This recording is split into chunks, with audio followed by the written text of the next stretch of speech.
The FBI cracked the iPhone on its own, but what happens now? The trouble with using free platforms like Instagram. And despite the awesomeness of the Oculus Rift, VR might be headed to the trough of disillusionment. All that and a lot more metaphors on Tech News Today.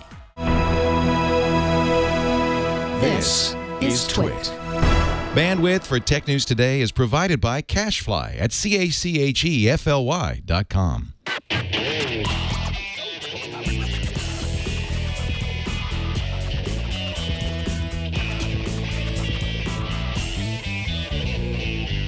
This is Tech News Today, episode 1479, recorded Monday, March 28th, 2016.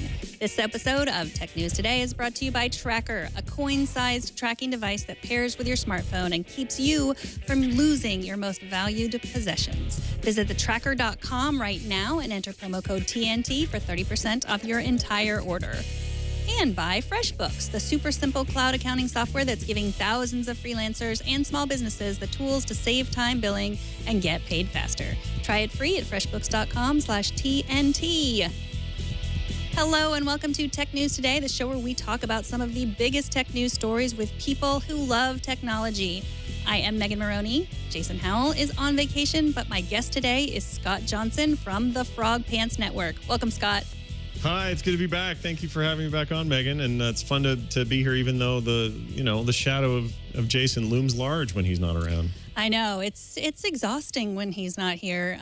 He also, I have some crazy ideas of things to talk about sometimes, and he's the one that says that's too crazy or that's too vague. And when I'm just left in a room by myself, I don't know what's going to happen today, Scott. Much deserved time off for Jason. I'm glad he's having a good time. And yes. Colorado will surely never be the same.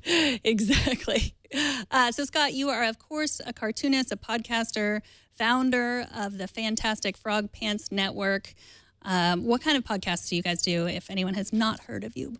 Oh, man. We're very gaming focused, or at least that's how it was in the early days. So for those who've been around me or listening to me for 10 or 12 years, they've heard a lot of gaming podcasts, specifically stuff around Blizzard games like World of Warcraft, Heroes of the Storm, Diablo, that sort of thing.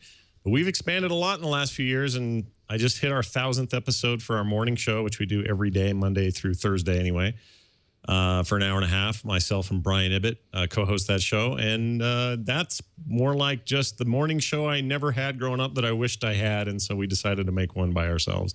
And many others about pop culture and movies and you name it. If people go to frogpants.com, they can find it all right there, and it's always a pleasure to hop over here and do a Twitch show with somebody. Well, awesome. Peter Rubin from Wired is going to come talk to us about the Oculus Rift after we get through with the headlines. I know you're excited to talk about that. So let's get into one of the headlines that just broke this afternoon. Our long national nightmare is over. You no longer have to hear us talking about the case of Apple versus the FBI for now. According to court documents, TechCrunch reports that the FBI has withdrawn its request from Apple since their outside source is apparently able to crack the iPhone themselves. So, yeah, I guess it's all over and we can stop thinking about privacy. Right, Scott? I'm guessing it is only over in the sense that the urgency of it feels a little bit backed off. But I was less weirded out by the whole scenario than I am now. Because now what I'm hearing is, well, we really need them to do this. It's anti-American for them not to let us get into this phone. It's bad for them not to write a way for us to hack into it. And they're essentially rebelling against the people and the republic, and that's really kind of the claims that we started to hear levied against Apple. And Apple's like, no, this is about privacy, it's about precedence, and it's about not being compelled to create what is in effect speech for the government to give them what they need. And at that stage, I was like, all right, sounds like the basis of an argument on both sides, and I'm very interested to kind of follow and see what happens. And then it just felt like the FBI was like, never mind, we found this Israeli company. They totally figured it out. It's fine now. Forget about it. It's good. We're all good now. And that weirds me out more, because what that tells me is, well, did you really feel like Apple needed to do something here? Or was this just a sort of pandering to people who are sort of anti-terrorism to get all over Apple's case to get what you needed done? But you don't really feel this way. All you really needed was somebody to be able to hack the thing. And now that you got it from an outside source, That makes me really nervous about who's going to, who can hack and who can't hack certain things. So as far as I'm concerned, it just got weirder and harder and more of a nuanced and complicated conversation than it even was, 2 weeks earlier.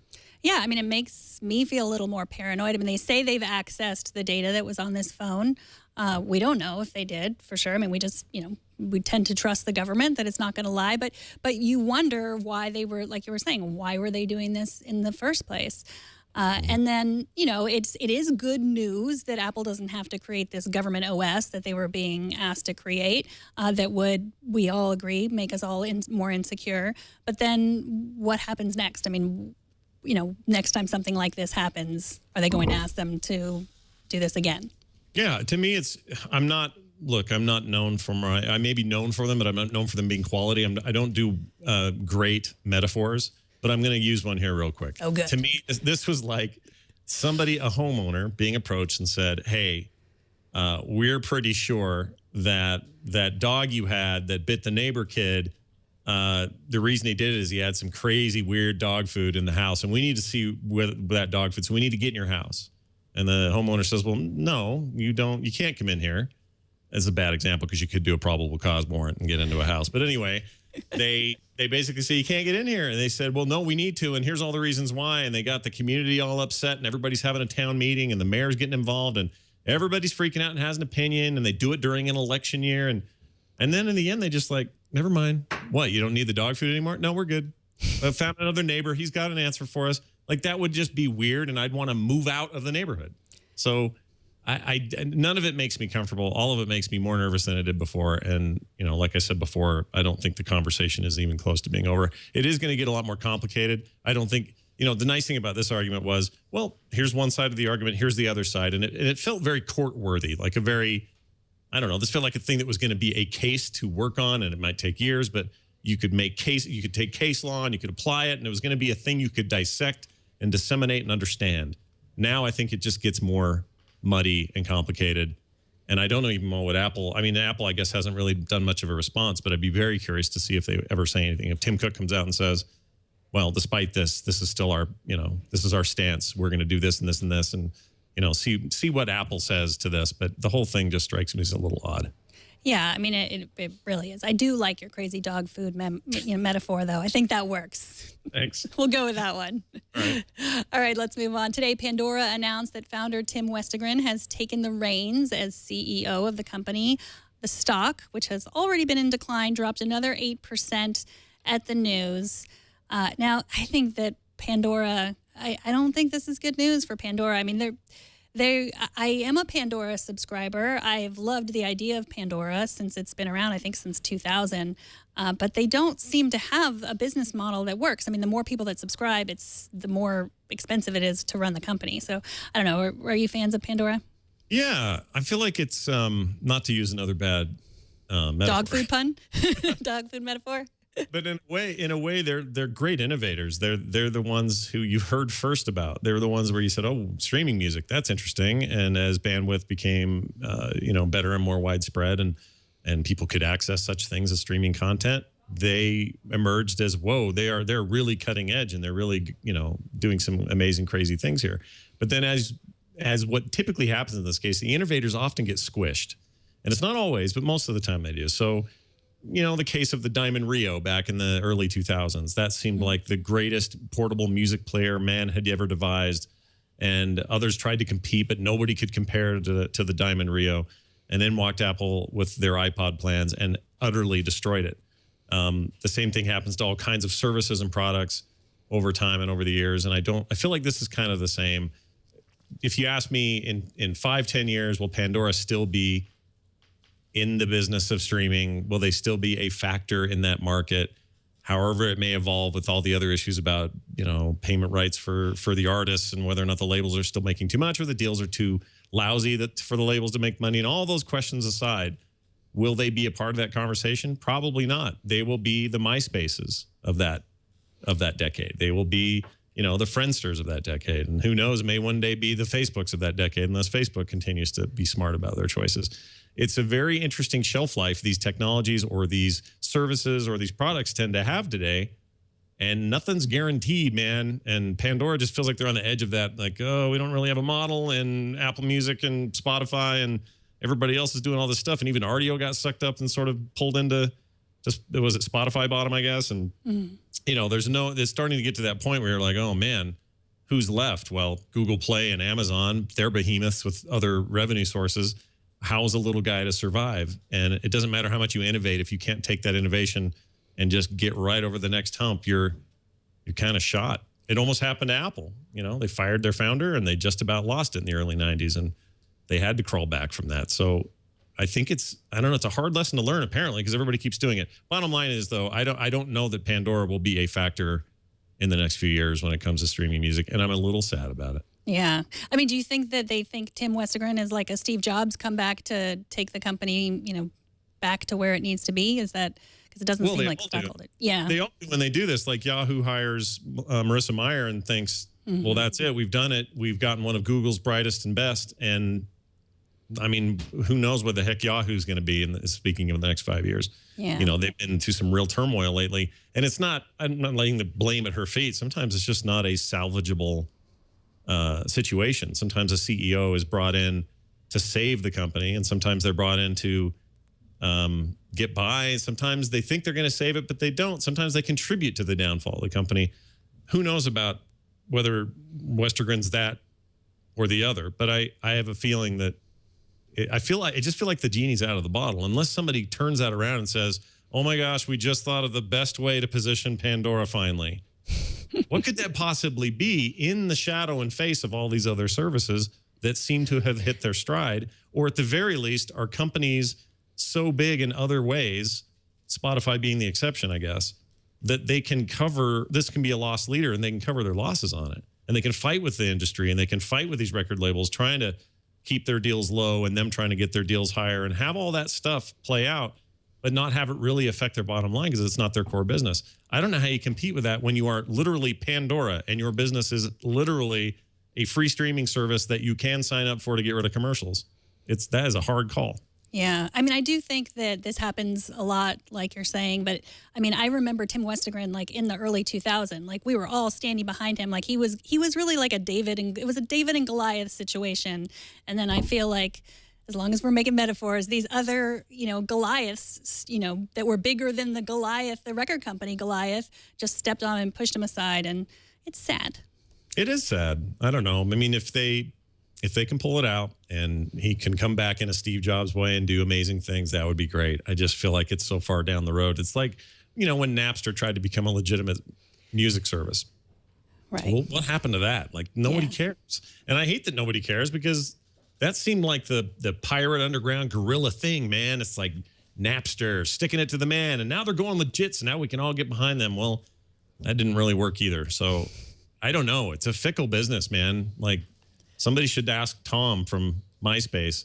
Probably have, actually. There's probably plenty of interviews, but ask those guys what that must have been like to be at the height of the category and then just have it ripped away from them by competition. And that's really what's happening to Pandora. I hate to say it, but I just don't think the writing feels like it's on the wall. Maybe there's a transition here. Maybe there's a way to make them a attractive offer to somebody else. Somebody else may want to buy that. I don't know what infrastructure's in place or what's in place in terms of what they have that others don't that would make them purchasable for a decent sum, but that's an option. It worked for RDO. It could work for them.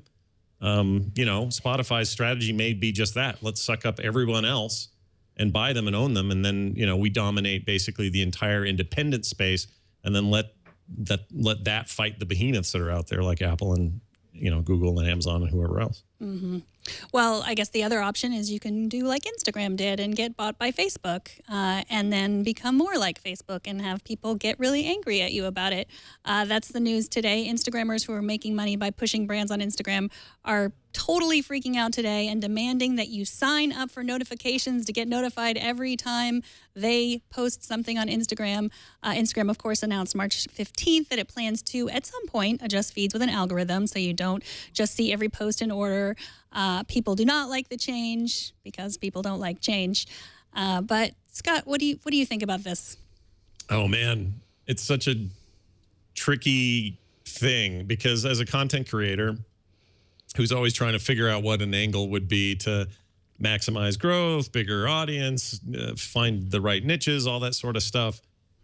Now, these days it depends on so many other sources of those niches, and social media in all of its forms are kind of where that stuff is at. And the problem is Instagram very quickly became a great platform for popular Instagrammers to start hawking product for people who wanted to push products through them. And they've done pretty well. Vine's another good example of this. The top Viners all have advertising deals that net some of them a great deal of money yearly, and they do really well. They've basically been able to build a business on top of that platform. But this is the problem with platforms like this, especially ones that are free platforms, where you really don't have to invest at all in your placement on Instagram other than be popular for whatever reason you're popular, get a huge following, and then attract advertisers. That's your sole job. You didn't have to build Instagram. You didn't have to do anything to contribute to Instagram other than you are a popular draw on Instagram.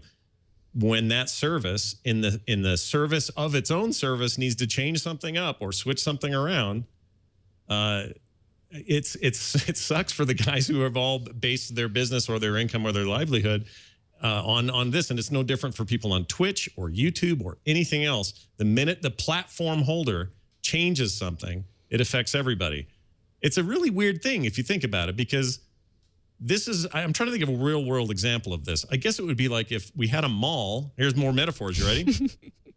We got a mall, and Megan and I both have stores in there. You've got some rad store, sell some kind of cool stuff, and I've got some comic book store down the way, and there's a food court, and we have friends who own those restaurants or whatever, those food court places, and we're all doing well, and everything's going great. And the mall comes in and says, all right, guys, sorry, this is kind of late notice, but we've decided that we're going to have everybody travel underground as they go to each of the mall stores. And that means that you're only going to get 25% of the traffic you used to get. But it's better for the mall. It's faster to get end to end. That's just the way it has to be.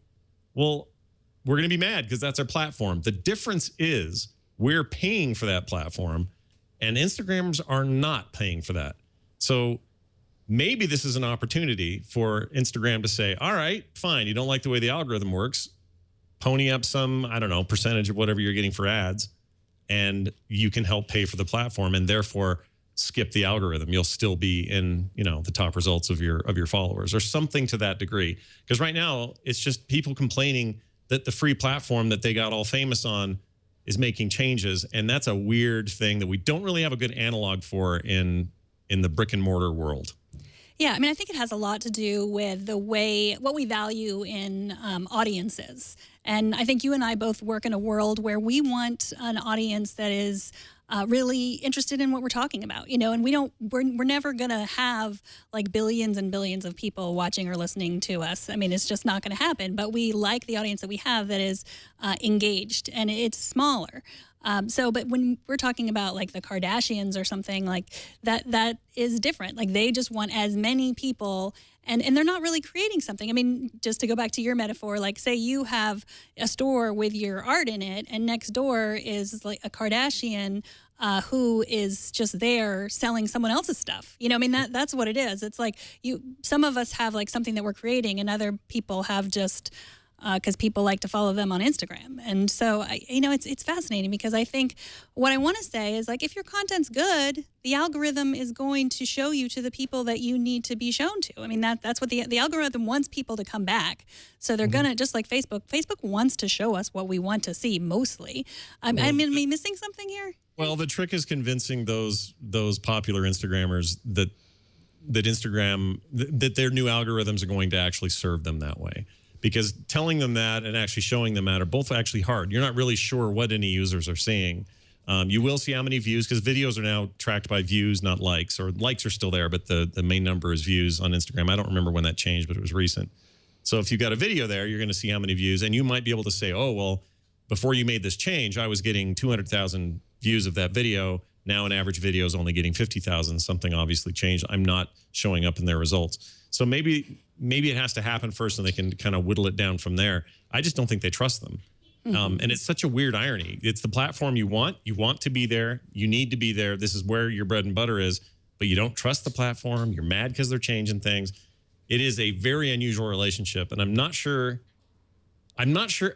I mean, there must be some equal in the real world. There must be some, like, we all have to take our ships to a certain port back when we were, sending spices around the world, and we all have to share the same port, but 4 different companies control the shipping lanes, and yet we still have to use the same port. It's like airports, maybe. I don't know. The airports have Delta, and American Airlines, everybody's coming to that hub, and they've got to get passengers on and off, and they've got to have, facilities there to do things. But the airport could make a giant change and take off all the airlines, I suppose. But again, they're paying to be these places. Instagram is a weird thing, and content creators are in a weird place. So I would be upset if tomorrow Apple announced that iTunes podcasting directories were only going to accept, NPR podcasts in their top lists. Well, that would be a problem, because I'm often up high in the top 10 of our video game categories, and that would mean I get pushed out of there in favor of something from somewhere else. So that's not a service I pay for. They're the biggest podcast directory in the world. They're very influential in terms of that. Huge growth in the business since 2006 when they introduced it. So to change that would really fry me, but it would be the same as what these Instagram people are complaining about. They can't control the platform, so they feel vulnerable. And when change happens, they freak out, even if you're right. And in the end, the algorithm favors them because they're putting up good content. Well, I guess we'll see, because Instagram has said they're not doing it anytime soon, but I think they will eventually do it. They're just trying to calm everyone down for now. Facebook has apologized for misdirecting safety checks. They were sent to random users after the Easter Sunday bombing that killed 70 people in Lahore, Pakistan. Facebook prompted users in London, New York, Washington, D.C., and other places to let their friends and family know that they were safe.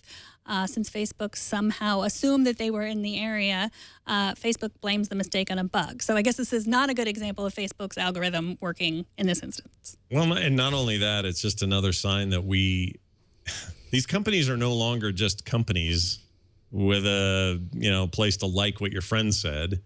This is a real service that they do, and they do it not because they're made to or because laws require them to, but because they have enough reach and enough connectivity that if they didn't do it, they'd be doing a real disservice to really humanity. So it's a really cool thing that they do, but they're going to get criticized because they had a bug, which sometimes there are bugs. And in this case, it had a real world effect in a very serious way. And it's such a new relationship.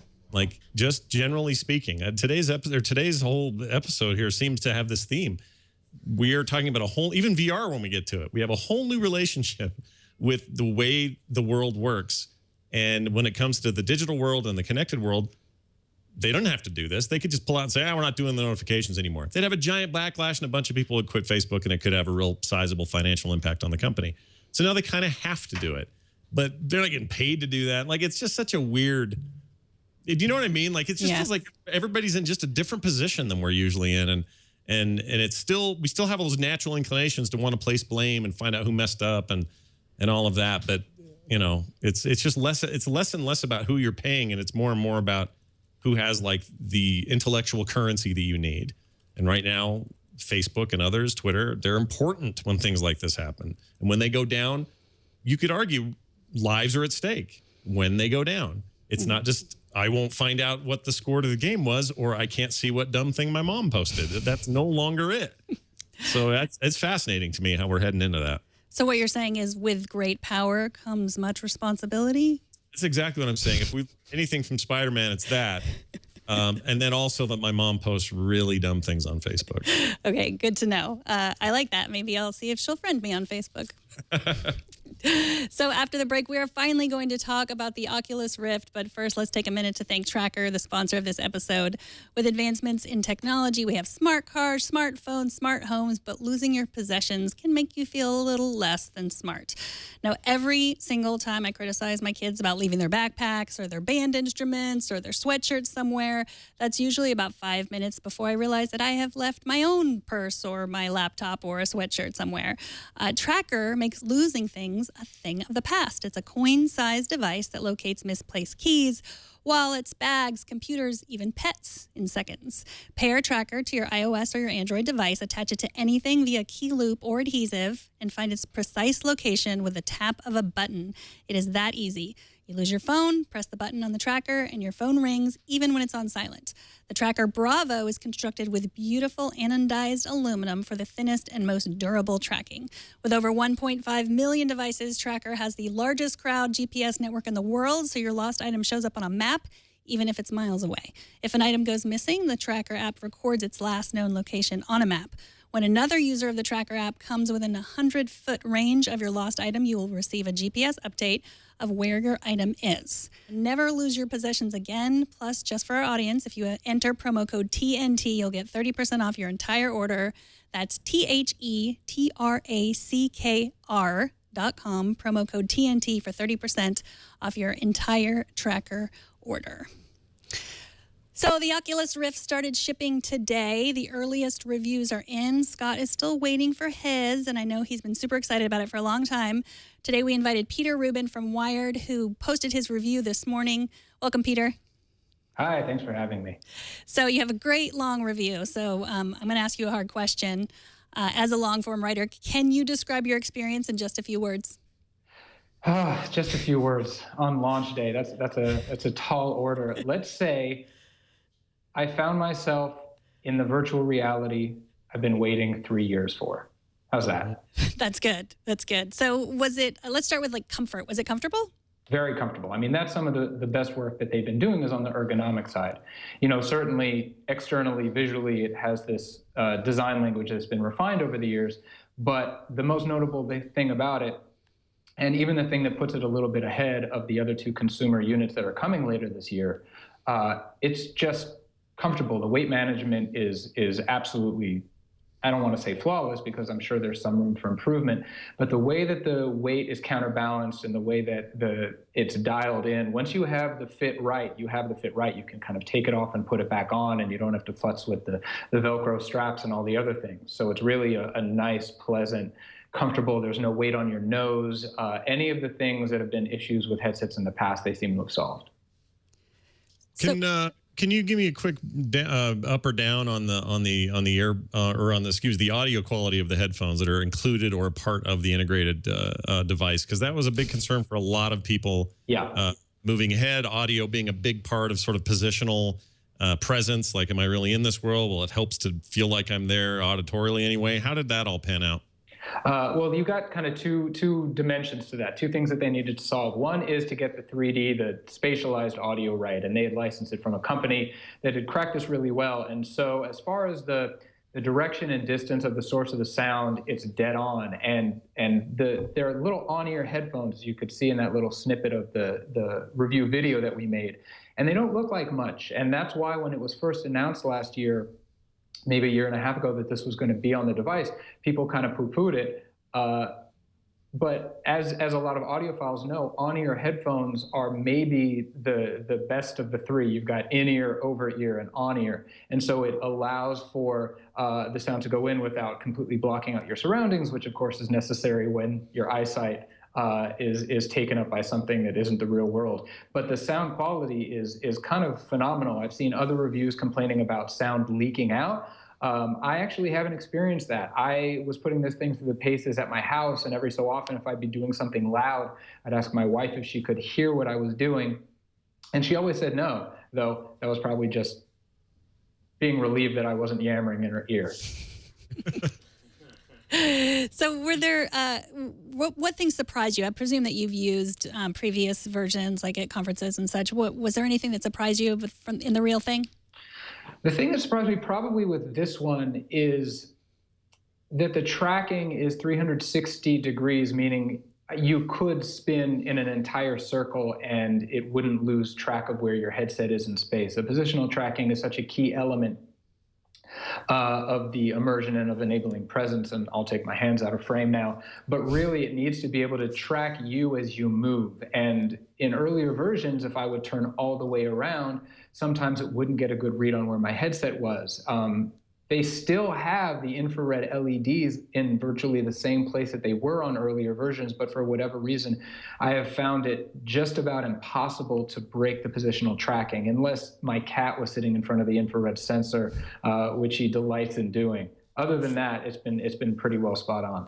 So it ships with a Xbox One controller, which is nice because they give us a decent, input device until their touch controllers are sort of finalized, and we don't know what those are going to cost yet and all of that. But from the gaming perspective, which is a huge way that this is being positioned at launch, 30 launch titles, all of which are essentially games. Some are more experiential, but for the most part, these are a lot of games. 2 pack-ins, for example, that come free for pre-orders, Eve Valkyrie and Lucky's Tale. Your experience in those environments, did you come away going, yeah, gamers are they're gonna be excited about this, even more so than those who are just looking for, a chance to explore virtual worlds, but actual gamers? I think so. I mean, they picked the 2 launch titles that they picked to pack in are the 2 that have been in the works for the longest, and also have been maybe are maybe the most polished, and they really represent kind of a pretty broad swath of the continuum of games. On one hand, you have this kind of hardcore space aerial dogfight shooter in Eve Valkyrie, and it's wonderful. Some other journalists and I were trying to kind of form squads over the past week and take advantage of the mic that's built into the headset and really try to do voice communications. And I wasn't able to get into a squad, and I'm not sure who was. Some of us were having some issues. A lot of that is the usual pre-launch wrinkles. But then on the other side, you have Lucky's Tale, which is this kind of cartoonish, a little bit of Mario, a little bit of Ratchet and Clank, this kind of really cartoonish platformer that's a lot of fun. So those really kind of nicely represent the 2 poles of gaming. But in between, I was surprised to find some little gems in there. There's one called Vectron Revenge that's essentially a Geometry Wars style shoot 'em up, except there's no controller. You only use your head, and you're in this kind of incredible geometric 360-degree space, and it feels, as soon as you start, like you are going to get sick immediately, but it just doesn't happen. It's a very stable, very comfortable game.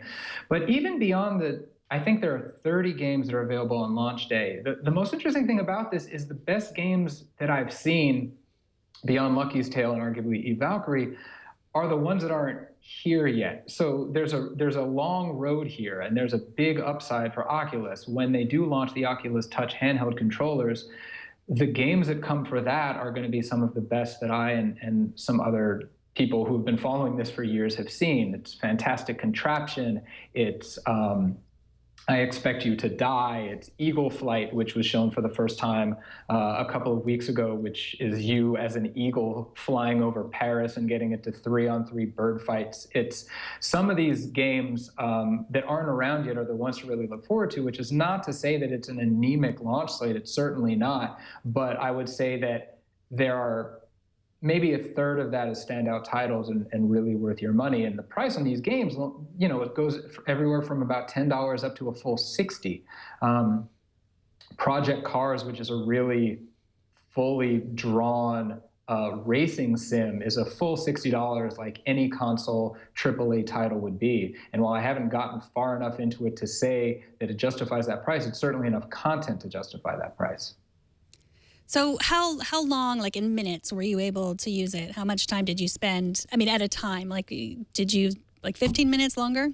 Oh, an hour easily. An hour easily. I had one moment of pronounced discomfort, and it was from one of the games that was rated the lowest tier. It was rated the most comfortable, but for whatever reason, I was whipping my head back and forth. I was getting a little vehement playing air hockey against an alien, and I just eaten, and it just wasn't a great sensation. But beyond that, these are the puzzles that the team at Oculus and teams at every VR hardware company have been working on for a very long time now.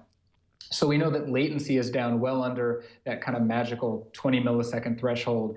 And the display technology has been such that image smear has basically been eliminated. There are very few things to get in the way of your brain and your visual system and your balance system getting along. It takes a lot for that to be interrupted. So what also helps is that I've been using VR for various durations for a long time now. So certainly there's, it's like you have your sea legs for VR. So for people who've never used it before, a desktop system is certainly the most stable place to start. You give someone Google Cardboard and tell them to go nuts, a few minutes later, they may be looking at you a little green. But you give someone the stability of something with all the bells and whistles that the Rift has or the Vive has or PlayStation VR will have when it comes out later this year. And there's a baseline level of comfort that's just harder to get away from. It's interesting. Do you, you mentioned briefly, the most stable position or the most stable platform is probably going to be the higher end and on a PC. One nice thing about this one, it ships and is arriving now and will be for the next, however long these pre-orders take to get to people, like 30 days for me. They look like a complete product. In fact, you mentioned in your review, it's a little, very Apple packaging, very almost misleading. Like this is some sort of luxury device and that all is there for you to do. But it's always kind of evident to most of us that, oh yeah, I need a $1,500 plus PC to run this thing. And a lot of people aren't really set up for that. How much do you think that's going to work against this or the Vive or any other device that requires more than, say, a PlayStation 4 or, in the case of, Gear VR, a phone? It's a great question, and that's the kind of thing we're going to need more than a year to see. In the much talked about hype cycle, we are going probably pretty quickly into the what's known as the trough of disillusionment, which means that whether people don't want to buy in for $1,000 PC rig that'll run this thing, or they try it at a friend's house and they don't see the holodeck from Star Trek Next Generation and they write it off. Over the next year, you're going to see a lot of people trying it, but it's also not going to become ubiquitous the way we have a feeling it will become. It's not going to take a year. It's going to take 3 years, 4 years, 5 years. As far as this first generation, the obstacle that needing to buy a full PC presents, it's impossible for us to know. Certainly this is something that Oculus and HTC and Valve and Facebook, by extension of their acquisition of Oculus, these are all things they're aware of and are prepared for. And I would imagine that their projected figures take that into account. So what is considered to be success for them is not going to be success on the level of the iPhone 4 or thereafter. We remember the first iPhone when you bought it and there wasn't even really an app store. When you put the Rift's first generation next to the first iPhone, it is a more polished product. There is a fuller slate of things you can do. It has been refined and refined and refined and refined. And so what you need to do is extrapolate out this idea that it's going to take successive iterations to turn this thing into the thing that everybody has in their home. Certainly as years go by and the power of the PC that's needed now becomes offloaded into increasingly more powerful smartphones, this will in time become a standalone device. This is a refined product, but it's also a refined product that's as advanced as it could possibly be in 2016, which is not yet at the level of sci-fi. Sure. So I'm guessing that you would recommend this to mostly people who have probably already placed orders for it at this point. Would you recommend it to anyone else? I would, though, keep in mind, if you order one today, it's not going to get to your house until July. So what you have to look forward to towards the end of this year, I think, is the thing that's going to turn it from an excited early adopter thing into more of a maybe extravagant gift idea or a thing to save up for the general consumer. You're still going to need that PC, but what you're going to have is the Oculus Touch controllers that bring your hands into it. And you're going to have an increasingly kind of robust slate of things you can do. Sorry, banging my laptop around. Get so excited talking about this stuff. So I think what you're going to see in the third and fourth quarters of 2016, once the touch controllers come out, you're going to see a bigger retail push. And I think coming up on the holiday, it's going to go from this thing that you've heard about maybe because tech sites are writing about it or it's on the news to a thing you're seeing TV commercials for, much like you are now with the Gear VR.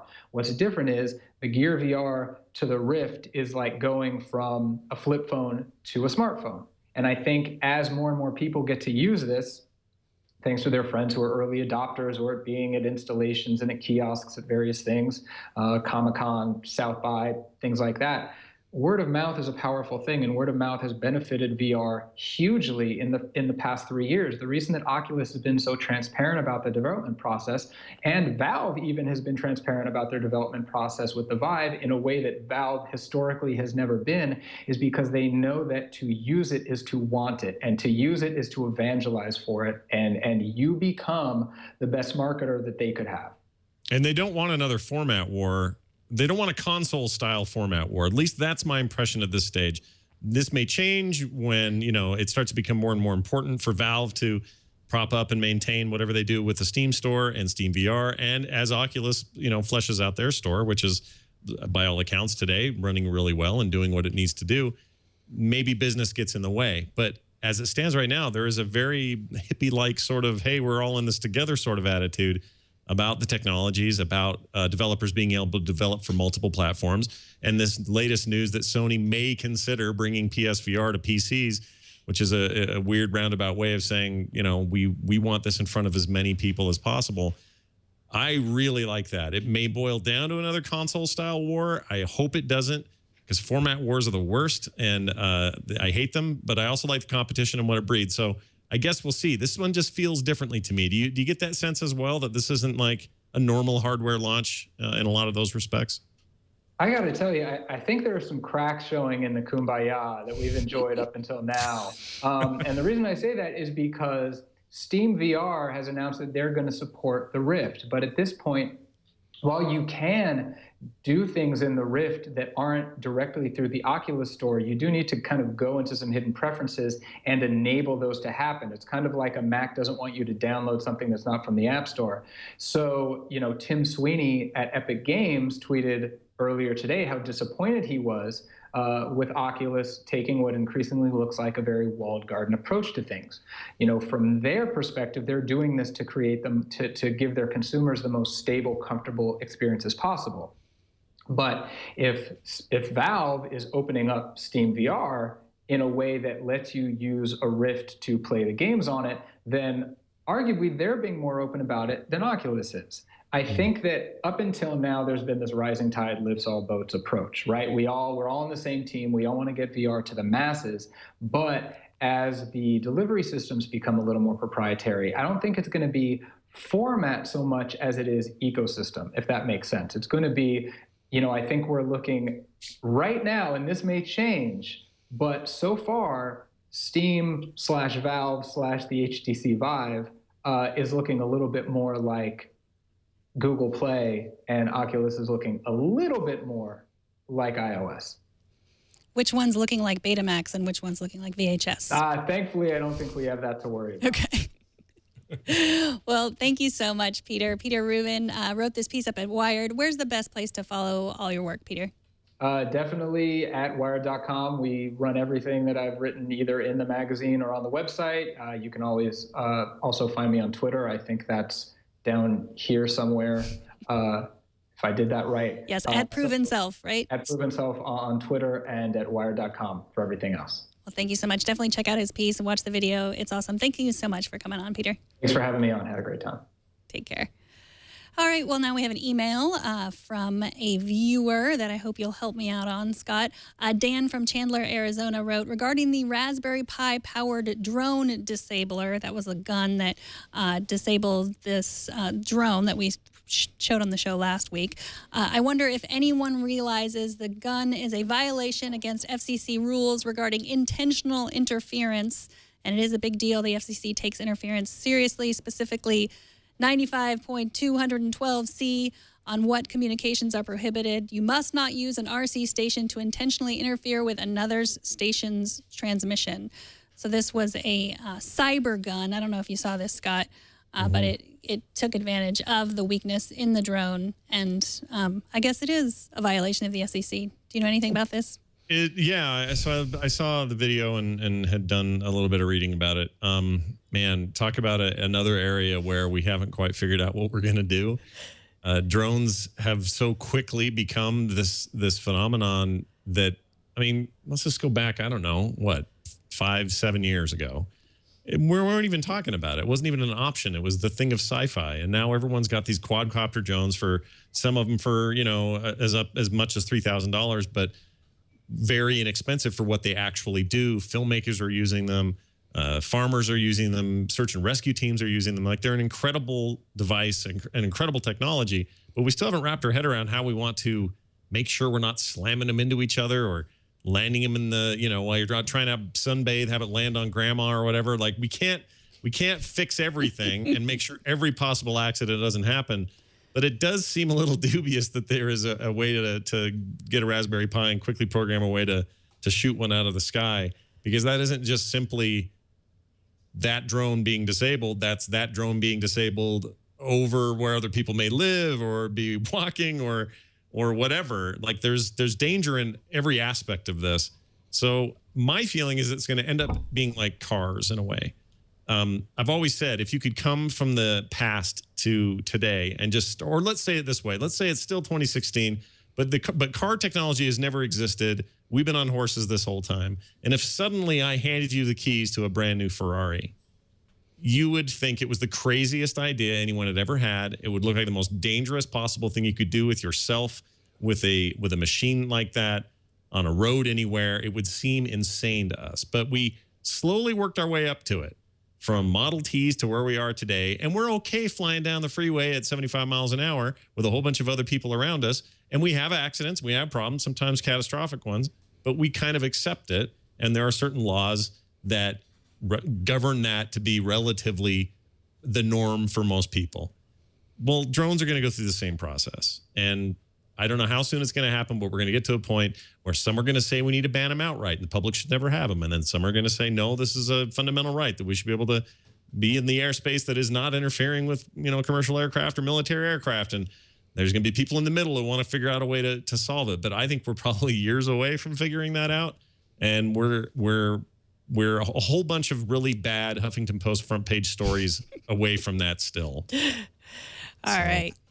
One other addendum to this story. We showed a slightly altered version of the video. I'm not sure if we gave proper credit to the creator of this image when we showed this last week. It had some pew, pew, pew and some lasers in there, and that was Chris at Shifts and Giggle. So thank you, Chris, for photoshopping that video. After the break, it's TNT's Fan of the Day, plus Louis C.K. throws some shade at internet news. But first, let's take a minute to thank FreshBooks, the sponsor of this episode. If you are a freelancer or a small business and you're feeling stressed out by stacks of receipts, spreadsheet formatting nightmares, and not enough time to deal with it all, we've got the solution that you have been looking for. It's FreshBooks. Our friends at FreshBooks have created ridiculously easy-to-use cloud accounting software that makes dealing with your taxes way less taxing. Getting started on FreshBooks could not be easier, even if you're not a numbers person. You can create and send invoices efficiently, plus get paid online quickly with FreshBooks payments. You also have the option to request a deposit in FreshBooks and get paid upfront. No more covering costs out of pocket or waiting until the end of a project to get paid. And they've made it incredibly easy for you to track your billable time. FreshBooks recently announced their new EMV chip card-enabled card reader. Now you can easily accept credit cards wherever business takes you, quickly and securely with their entirely redesigned iPhone app. Plus, create beautiful invoices in just seconds. With FreshBooks, you can focus on what you love most, growing your business. You will wonder why you didn't start with FreshBooks sooner. Getting started is simple, and it's totally free for 30 days. Go to freshbooks.com/TNT, and don't forget to enter Tech News Today in the How Did You Hear About Us section.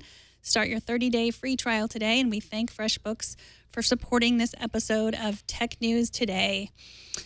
And our TNT fan of the day is Rob from Cedar Rapids, Iowa. He writes, I love watching your show on my walking desk. Thanks for the great daily content. Scott, he's showing you, so I guess this was a while ago because that wasn't from today. That was from the first time you came on, but he walked and watched you, and I'm sure appreciated all of your metaphors, as I do. I